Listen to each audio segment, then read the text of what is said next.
عالم ما كان وما يكون سيدنا ومولانا محمدا عبده ورسوله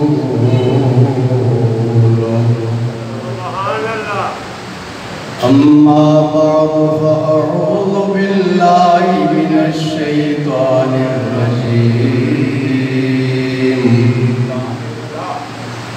بسم الله الرحمن الرحيم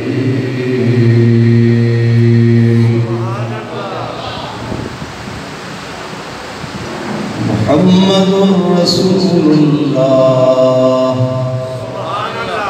والذين معه أشداء على الكفار رحماء بينهم تراهم ركعا سجدا يبتغون فضلا من الله ورضوانا صدق الله مولانا العظيم وبلغنا رسوله النبي الأمين الكريم انتہائی محبت کے ساتھ زندواز سے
خسف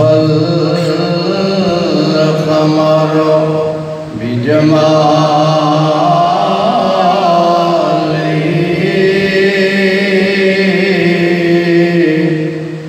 نطق الحجر بجلاله عجز البشر بكماله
بزرگوں،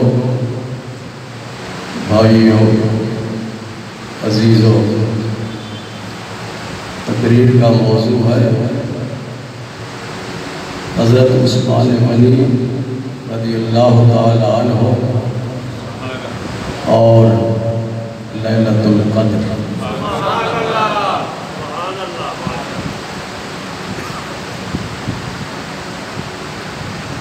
اللہ تبارک و تعالی نے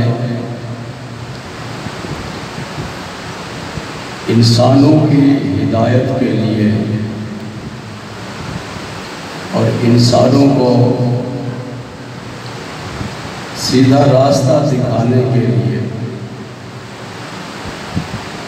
1,24,000 یا کم و بیش انبیاء علیہ السلام کو بھیجا۔ ان میں سے 313 رسول ہیں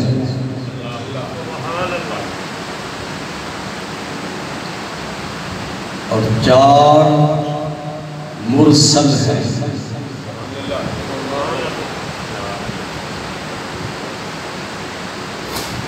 انہوں نے اپنے اپنے دور میں اللہ تبارک و تعالیٰ کے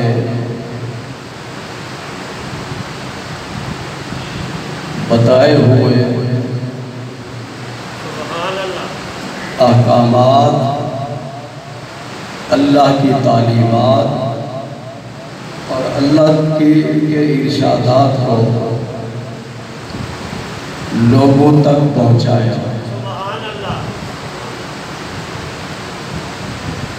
وہ لوگ خوش نصیب تھے جنہوں نے ان کی تبلیغ پر لبیک کہتے ہوئے ایمان لائے، اور کچھ بد نصیب ایسے تھے کہ جنہوں نے ان کے ارشادات کو، ان کی تعلیمات کو ٹھکرایا اور کفر اور شرک میں مبتلا ہوئے،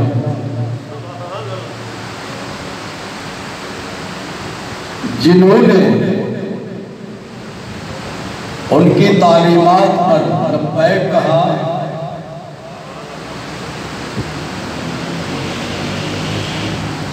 انہیں مومن اور صحابی کہا جاتا ہے۔ تمام نبیوں کے آخر میں اللہ تبارک و تعالیٰ نے جنہیں ساری کائنات کے لیے رحمت بنا کر بھیجا اور ساری کائنات کے لیے روح بنا کر بھیجا، ساری کائنات کے لیے جان بنا کر بھیجا، ان کا نام نامی اسم گرامی محمد صلی اللہ علیہ وسلم۔ قرآن میں اس حقیقت کو واضح کیا، ما کان محمد ابا احد من رجالکم ولکن رسول اللہ وخاتم النبیین۔ آدم علیہ السلام سے لے کر عیسیٰ علیہ السلام تک نبیوں کا سلسلہ جاری رہا،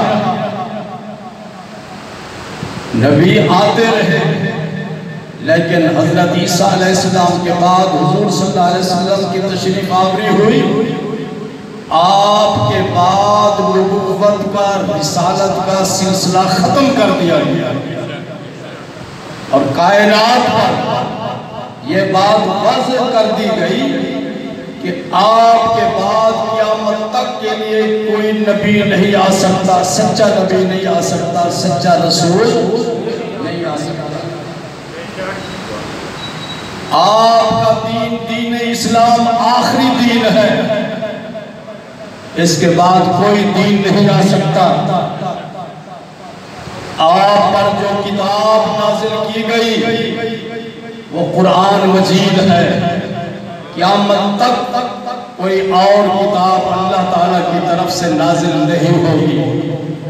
آپ آخری رسول، آخری نبی، آخری اسلام اور آخری قرآن۔ یہ ایسا مسئلہ ہے کہ اس پر کسی کے ساتھ کسی وقت بھی کوئی کمپرومائز نہیں ہو سکتا۔ ختم نبوت کا مسئلہ ایمان کا مسئلہ ہے، اور اصول دین کا مسئلہ ہے۔ کیا بتایا؟ اصول دین، یعنی دین کی جن چیزوں پر بنیاد رکھی گئی اس کو کہتے ہیں اصول دین۔ کیا کہتے ہیں؟ دین۔ حضور صلی اللہ علیہ وسلم نے ارشاد فرمایا بنی الاسلام علی خمس، 5 چیزیں ایسی ہیں جن پر دین اسلام کی بنیاد رکھی گئی ہے۔ یہ عمارت ہے، اس کی بنیاد ہے یا نہیں؟ بولے یہ عمارت اس بنیاد پہ کھڑی ہے، اگر بنیاد نہ ہو تو عمارت کھڑی ہو سکتی ہے؟ بولے جی، مینار بنا ہوا ہے اس کی بھی بنیاد ہے، مسجد بنی ہوئی ہے اس کی بھی بنیاد ہے، مکان ہے اس کی بھی بنیاد ہے۔ ہر چیز کی بنیاد ہوتی ہے جس پر عمارت کھڑی ہوتی ہے، اگر بنیاد نہ ہو تو عمارت کھڑی نہیں ہو سکتی۔ حضور صلی اللہ علیہ وسلم نے ارشاد فرمایا اسلام کی بنیاد 5 چیزیں ہیں۔ کیا؟ بولے ادھر سے سنتے ہیں ادھر سے نکال دیتے ہیں۔ اس ممبر سے سیاسی باتیں نہیں ہوتی، اب کسی کو گالی نہیں دیتے، قرآن اور حدیث کی باتیں، اور یہ تو یاد رکھا جائے اور آگے لوگوں کو بھی بتایا کرے۔ جو بات سمجھ میں نہ آئے بعد میں سمجھ لیا کرو، لیکن اللہ کے فضل سے 30 ہزار کا مجمع ہوتا تھا دادا صاحب، جب میں جمعہ پڑھاتا تھا اس میں جاہل بھی ہوتے تھے، پڑھے لکھے بھی ہوتے تھے، ہر مکتب فکر سے لوگ تعلق رکھتے تھے۔ ہماری گفتگو بڑی سادہ ہوتی ہے، حالانکہ منطقیانہ فلسفیانہ گفتگو ہو سکتی ہے، لیکن سب لوگ سمجھ کے جاتے تھے کہ میں کیا کہہ رہا ہوں۔ اسلام کی بنیاد 5 چیزیں ہیں، تیرے آقا نے ارشاد فرمایا۔ پہلی بنیاد کیا ہے؟ ان تشہد ان لا الہ الا اللہ وان محمد رسول اللہ۔ دل سے، کیا؟ دل سے یہ بات مان لے کہ اللہ کے بغیر اس کائنات میں کوئی سچا خدا نہیں، اور محمد اللہ کے رسول ہے، اللہ کے پہلی بنیاد میں۔ اب اللہ کو ماننے کا، رسول اللہ کو ماننے کا مطلب کیا ہے؟ اللہ کو ماننے کا مطلب یہ ہے کہ اللہ کے بارے میں جو کچھ قرآن میں کہا گیا اور جو کچھ رسول اللہ نے اپنی زبان سے فرمایا اللہ کے بارے میں، ان تمام باتوں کو ماننا، یہ ہے اللہ کو ماننے کا مطلب۔ اور اللہ کے رسول کو ماننے کا مطلب یہ ہے کہ قرآن میں جو کچھ کہا گیا اور اللہ کے رسول نے اپنے بارے میں جو کچھ کہا، ان تمام باتوں کو دل سے ماننا، یہ اسلام کی بنیاد ہے، بنیاد ہے۔ اور دوسری بنیاد اسلام کی کیا ہے؟ نماز، تیسری زکوٰۃ، چوتھا روزہ، پانچواں حج۔ یہ 5 اصول دین ہیں۔ اور پہلا جو اصول دین ہے کہ اللہ کو ماننا اور اللہ کے رسول کو ماننا، اس کی پوری ڈیٹیل اور پوری تفصیل قرآن مجید میں موجود ہے اور حدیثوں میں موجود ہے۔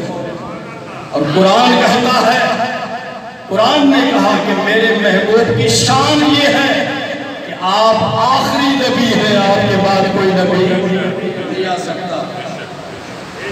نہ اصلی نبی آ سکتا ہے، نہ ذلی نبی آ سکتا ہے، نہ فروزی نبی آ سکتا ہے، کسی شکل میں بھی کوئی نبی نہیں آ سکتا۔ قیامت تک کے لیے میرے آقا کی نبوت جاری ہے اور قیامت تک کے لیے آپ کی رسالت جاری ہے۔ حضرت عیسیٰ علیہ السلام اپنے وقت کے لیے نبی تھے، رسول تھے۔ اب ان کی تعلیمات اور انہوں نے جو کچھ ارشاد فرمایا وہ سارا ختم ہو گیا۔ اب سارا ڈنکا کس کا بج رہا ہے؟ میرے آقا کریم صلی اللہ علیہ وسلم۔ سمجھ رہے ہیں آپ؟ جی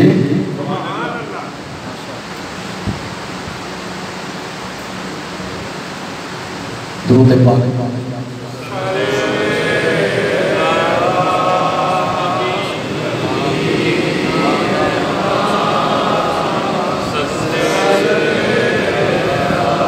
ننگے سر بھی نہ بیٹھو اور ماسک کے بغیر بھی نہ بیٹھو، ماسک لگا کے۔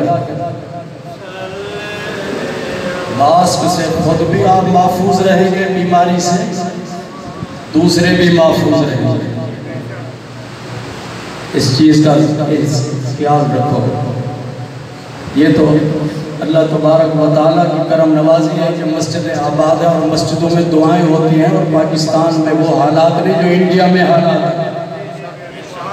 وہاں تو بیچارے سڑکوں پہ مر رہے ہیں، ان کو آکسیجن نہیں ملتا، حالانکہ بڑے بڑے ہسپتال ہیں، ہسپتال پر ہو چکے ہیں، آکسیجن نہیں ہے ان کے پاس، تو سڑکوں پہ تڑپ تڑپ کر مر رہے ہیں۔ اور وہاں کے سپاہی مسلمانوں کو کہتے ہیں اللہ سے دعا کرو، ہندو اور کافر کہتے ہیں کہ اللہ سے دعا کرو، وہ بھی مانتے ہیں۔ جب مصیبت آتی ہے نا پھر اللہ کو یاد کرتے ہیں۔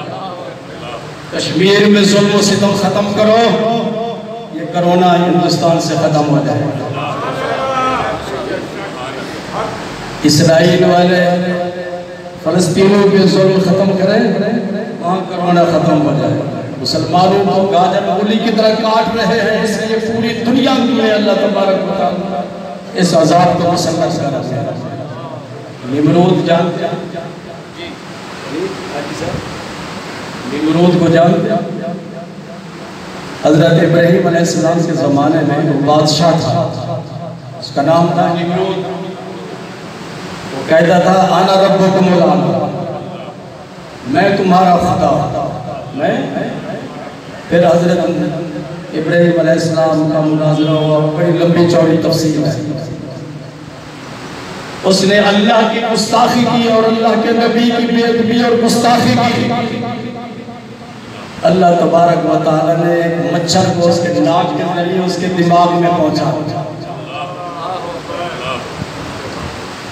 نتیجہ کیا نکلا؟ اس مچھر کی وجہ سے تڑپ تڑپ کر مر گئی۔ یہاں ڈیگی مچھر آیا، پوری دنیا کو اس نے بھی بےتاب کر دیا۔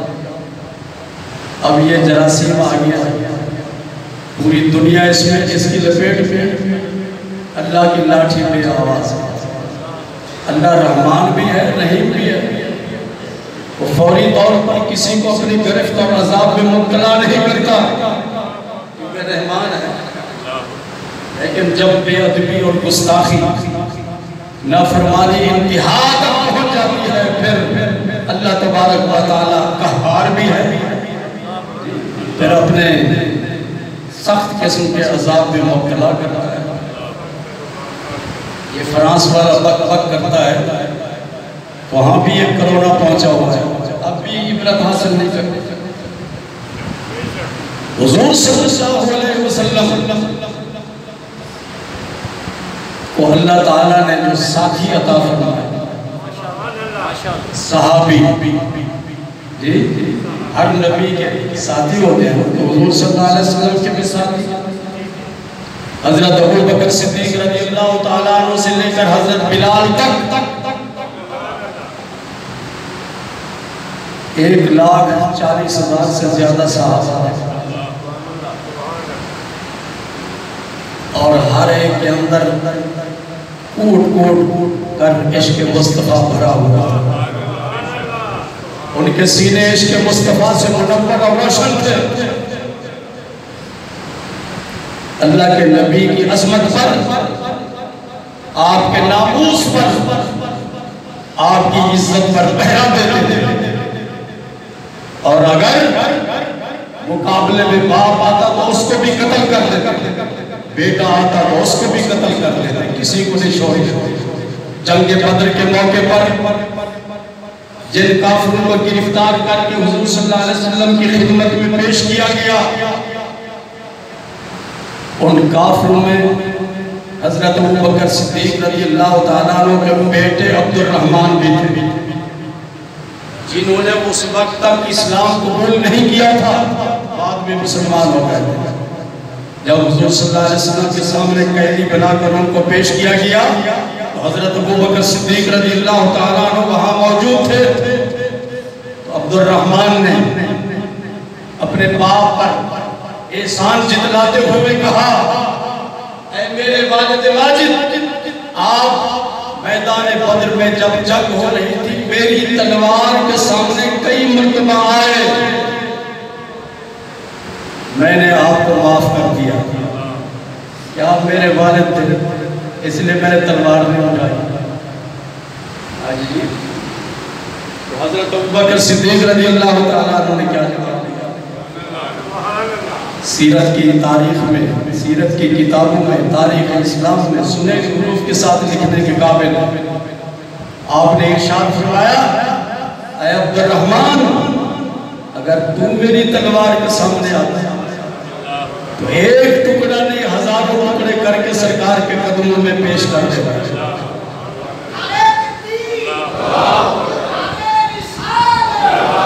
وجہ کیا ہے؟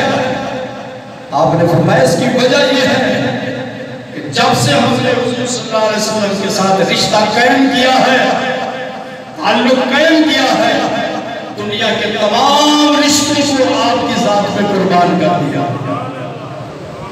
اس لیے مجھے تمہارے اس رشتے کی کوئی پرواہ نہیں۔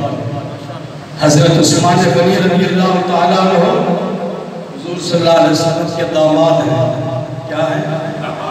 آپ کی اہلیہ وفات پا گئی تو حضور صلی اللہ علیہ وسلم نے اپنی دوسری بیٹی کا رشتہ ان کے ساتھ کر دیا، تو حضرت عثمان غنی رضی اللہ تعالیٰ عنہ فتح مکہ سے 1 سال پہلے جب حضور صلی اللہ علیہ وسلم عمرہ کرنے کے لیے تشریف لے گئے، 1400 صحابہ آپ کے ساتھ تھے، ان میں حضرت عثمان غنی رضی اللہ تعالیٰ عنہ بھی تھے۔ مکہ مکرمہ سے پہلے حدیبیہ کی جگہ ہے، وہاں پہ آپ ٹھہرے۔ اس وقت بہت سارے معجزات ظاہر ہیں، تفصیل بتانے کی ابھی ضرورت نہیں۔ حضور صلی اللہ علیہ وسلم نے حضرت عثمان غنی رضی اللہ تعالیٰ عنہ کو اپنا سفیر بنا کر مکے میں بھیجا۔ اس وقت مکہ مکرمہ پر اقتدار کافروں کا تھا، ان کی حکومت تھی۔ تو حضور صلی اللہ علیہ وسلم نے حضرت عثمان غنی رضی اللہ تعالیٰ عنہ کو سفیر بنا کر بھیجا۔ حالانکہ حضرت ابوبکر صدیق بھی تھے، حضرت عمر فاروق بھی تھے، حضرت علی المرتضیٰ بھی تھے۔ ان تمام صحابہ میں حضور صلی اللہ علیہ وسلم کی نظر انتخاب حضرت عثمان غنی پر پڑی۔ جی کوئی تلوار ہاتھ میں نہیں ہے، غیر مسلح ہے، کوئی فوجی دستہ آپ کی حفاظت کے لیے نہیں بھیجا گیا۔ ارشاد فرمایا عثمان جاؤ، مکہ والوں سے کہو ہم عمرہ کرنے کے لیے آ رہے ہیں، مکے کو ٹیک اوور کرنے کے لیے نہیں آ رہے، ہمیں اجازت دی جائے۔ کیونکہ اقتدار ان کا تھا، اس لیے آپ نے اجازت مانگی۔ حضرت عثمان غنی رضی اللہ تعالیٰ عنہ جب وہاں پہنچے اور مکے کے سرداروں سے گفتگو کی تو مکے کے سرداروں نے کہا عثمان غنی ہم آپ کو اجازت دیتے ہیں کہ آپ بیت اللہ کا طواف کریں۔ جی آپ کو عمرے کی ہم اجازت دیتے ہیں، اور عمرہ کیا ہوتا ہے؟ بیت اللہ کا طواف کرنا، بیت اللہ کا صفا مروہ میں سعی کرنا اور پھر بال کٹوانا، اس کے بعد احرام۔ حضرت عثمان غنی رضی اللہ تعالیٰ عنہ سے کہا گیا کہ آپ عمرہ کر لیں، بیت اللہ کی زیارت بھی کرو، بیت اللہ کا طواف بھی کرو، حجر اسود کو بوسہ بھی دو، مقام ابراہیم پر نوافل بھی ادا کرو، زمزم کا پانی بھی پیو، صفا مروہ میں سعی بھی کرو، اور جو بھی آپ کے احکامات ہیں ان پہ عمل کرو، ہم آپ کو اجازت دیں۔ کتنی بڑی بات ہے۔ اب ہم جاتے تھے ہر سال عمرہ کرنے کے لیے، تو یہ کرونا کی وجہ سے سعودی عرب والوں نے بند کیا ہوا ہے، باہر کے لوگ نہیں جاتے عمرہ کرنے کے لیے۔ جب لوگ عمرہ کرنے کے لیے جاتے تھے، کئی لوگ تو ایسے تھے کہ پوری زندگی پیسہ جوڑ کر عمرے کی تیاری بھی کرتے تھے یا حج کی تیاری کرتے تھے۔ اب تو مفت میں ان کو پیشکش ہو رہی ہے کہ حضرت آپ عمرہ کر لیں، ہم آپ کو اجازت دیتے ہیں، لیکن صحابہ کو حضور صلی اللہ علیہ وسلم کو اجازت نہیں دیتے۔ اس وقت حضرت عثمان غنی نے کیا فرمایا؟ آپ ارشاد فرماتے ہیں میں سمجھتا ہوں کہ بیت اللہ کی طواف کرنا بھی عبادت ہے، بیت اللہ کی زیارت کرنا بھی عبادت ہے، اور مقام ابراہیم پر نفل ادا کرنا بھی عبادت ہے، حجر اسود کو بوسہ دینا بھی عبادت ہے، زمزم کا پانی پینا بھی عبادت ہے، صفا مروہ میں سعی کرنا بھی عبادت ہے۔ لیکن یہ بات یاد رکھو، یہ ساری چیزیں اپنی جگہ پہ درست ہیں۔ میں مانتا ہوں کہ بیت اللہ شریف کی زیارت عبادت ہے، مانتا ہوں بیت اللہ کا طواف عبادت ہے، مانتا ہوں مقام ابراہیم پر نفل ادا کرنا عبادت ہے، صفا مروہ میں سعی کرنا عبادت ہے، لیکن یہ بات یاد رکھو میں اس عبادت کو عبادت نہیں سمجھتا جس میں میرے آقا کریم تشریف فرما ہے۔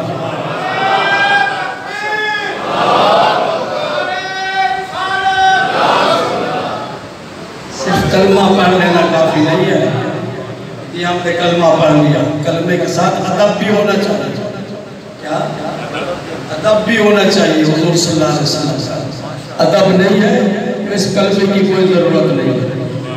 آپ نے اپنے ادب کا اظہار کیا، آپ نے حب رسول کا اظہار کیا، اور قیامت تک آنے والے لوگوں کو پیغام دیا کہ جب تک حضور صلی اللہ علیہ وسلم کا خیال عبادت میں نہیں ہوگا اس وقت تک عبادت مکمل نہیں ہو سکتی۔ کچھ کلمہ پڑھنے والے آگ بدنا اندیش مولویوں نے کتابوں میں لکھا کہ اگر نماز میں حضور صلی اللہ علیہ وسلم کا خیال آ جائے تو نماز ٹوٹ جاتی ہے۔ گائے گدھے کا خیال آ جائے تو نماز نہیں ٹوٹتی۔ آپ تحیات پڑھتے ہیں کہ نہیں؟ تحیات للہ والصلوات والطیبات، السلام علیکہ ایھا النبی، پڑھتے ہو یا نہیں؟ بولو السلام علیکہ، تجھ پر سلام۔ کیا معنی ہے اس کا؟ جب تک کوئی سامنے نہ ہو تو علیکہ نہیں کہہ سکتے۔ عربی گرامر کے مطابق اگر کوئی سامنے نہ ہو تو کہا جاتا ہے السلام علیہ، اس پر سلام ہو۔ جو سامنے ہو تو کہا جاتا ہے السلام علیک، تجھ پر سلام۔ اس پر امام غزالی نے کہا، کس نے؟ امام غزالی نے کہا۔ ادب والے لوگ بے ادب اور گستاخ نہیں تھے، انہوں نے کہا کہ اگر تو تحیات پڑھتے وقت کہتا ہے السلام علیکہ ایھا النبی، وہ فرماتے ہیں رک جا، تحیات للہ والصلوات والطیبات پر رک جا۔ رکنے کے بعد تو یہ تصور کر کہ حضور صلی اللہ علیہ وسلم میرے سامنے ہیں۔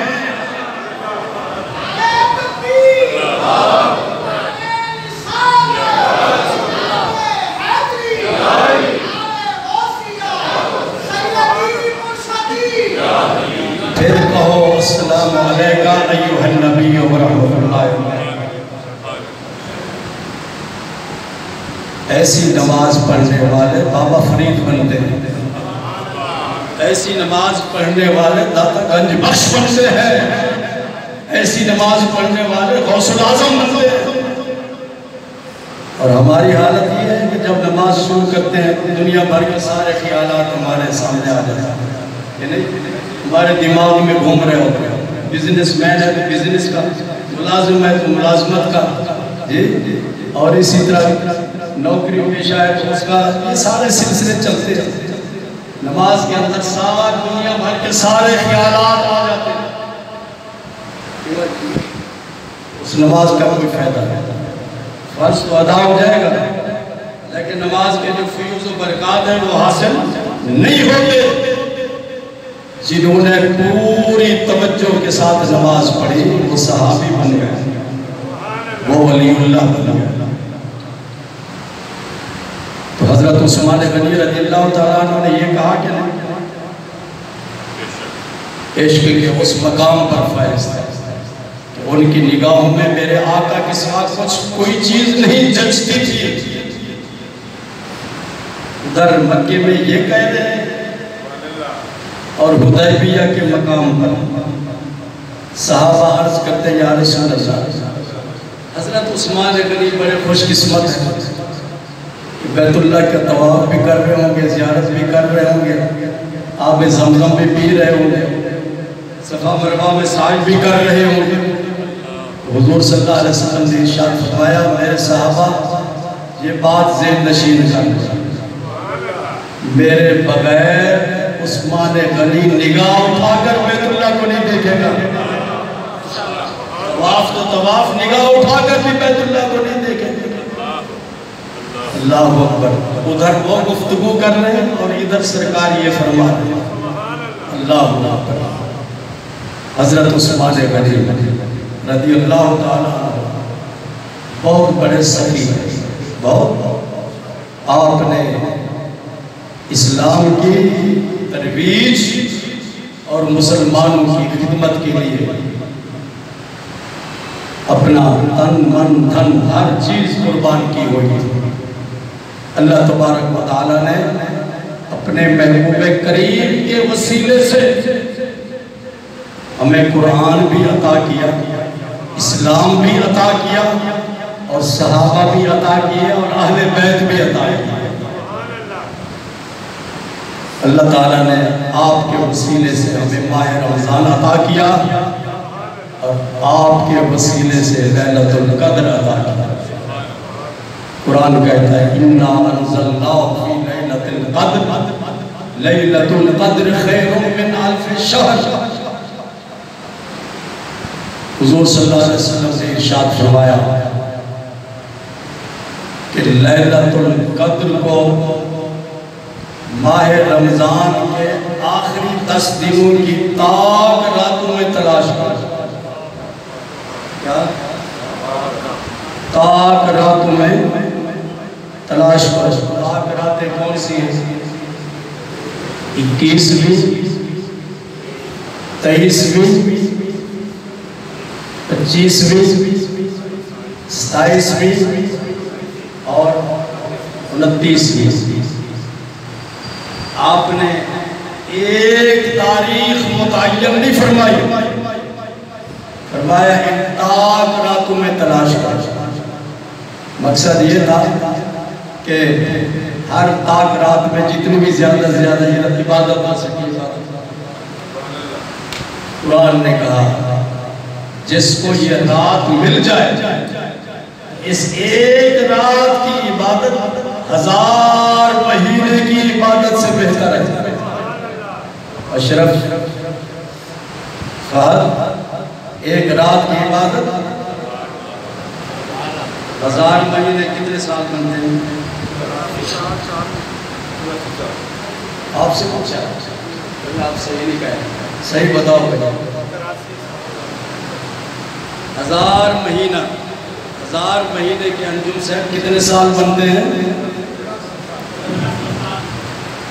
83 سال 4 مہینے۔ 83 یہ سنا ہوا ہے جہاں سے ہم نے ہم سے 83 سال 4 مہینے ایک رات۔ سرکار کا کرم دیکھیں، عمران سرکار کا کرم دیکھیں کہ آپ کے وسیلے سے اللہ تعالیٰ نے ایک رات ایسی عطا کی ہے جس کی عبادت، ایک رات کی عبادت 83 سال 4 مہینے کی عبادت سے بہتر ہے، برابر نہیں، اس سے بہتر ہے۔ اور ہماری عمریں تو کمی، کسی کے 60 سال، کسی کے 65، کسی کے 70، بہت کم لوگ ایسے ہیں جو 80 سے اوپر جاتے ہیں۔ بارکیف یہ اللہ تعالیٰ کا کرم ہے جو اس نے ہم پہ کرم فرمایا اپنے محبوب کریم صلی اللہ علیہ وسلم کے وسیلے سے۔ ہر نماز کے بعد دعا کریں کہ اللہ تبارک و تعالیٰ کرونا سے پوری دنیا میں، صرف ہم اپنے لیے نہیں، پوری دنیا کے لیے دعا کریں کہ اللہ تعالیٰ پوری دنیا کو اس وبا سے جلد از جلد نجات فرمائے۔ اعلان یہ ہے کہ انشاءاللہ اس مسجد میں اس 29ویں تاریخ کو شیخ صاحب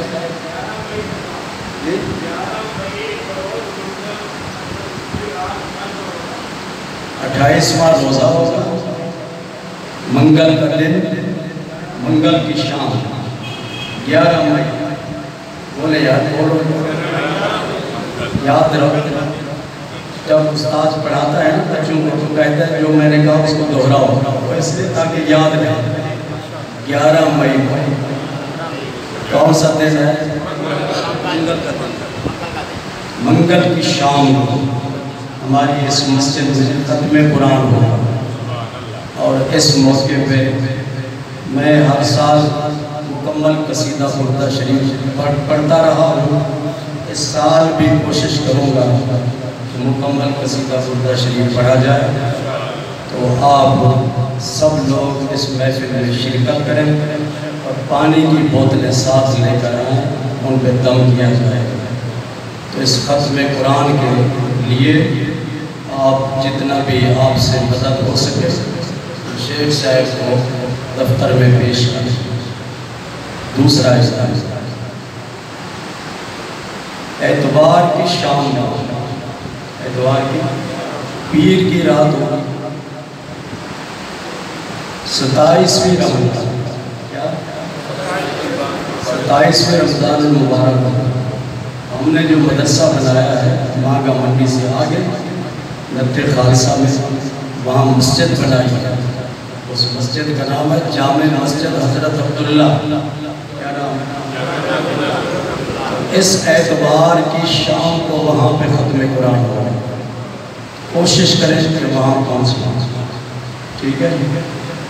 اللہ تبارک و تعالیٰ آپ سب حضرات کو نیک کاموں میں بڑھ چڑھ کر حصہ لینے کی توفیق عطا فرمائے، اور حکومت نے جو کرونا سے بچنے کے لیے ہدایات جاری کی ہیں ان پہ خود بھی عمل کریں، گھر والوں کو بھی عمل کروائیں، اور اپنے رشتہ داروں دوست احباب کو بھی عمل کروائیں. وآخر دعوانا الحمدللہ.